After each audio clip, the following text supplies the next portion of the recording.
Dahil sa hindi pantay na terrain sa lungsod at iba't ibang faktor sa daloy ng trapiko, iginiit ni Mayor Benjamin Magalong ang kahalagahan ng pagkakaroon ng focus study.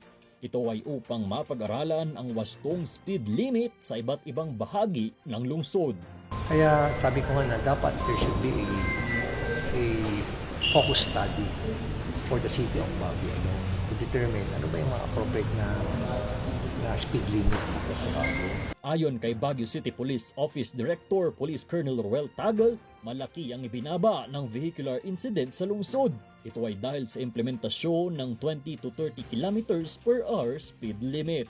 Actually, meron tayong 30% as far as accidents, yung vehicle traffic incidents are concerned. Ngunit aminado naman ng alkalde na masyado ring mabagal ang 30 kph speed limit at maaari pa itong maging sanhi ng pagsikip ng daloy ng trapiko. Kasi yung 30 para kayo ng proposition at wala na mag-overtake, lalo tayo magkakaroon ng problema sa traffic. We have to be very pragmatic about it. But at the same time, we cannot compromise safety. Samantala, nagsasagawa rin ng kaliwat kanang programa ang BCPO para sa pag-promote ng public road safety.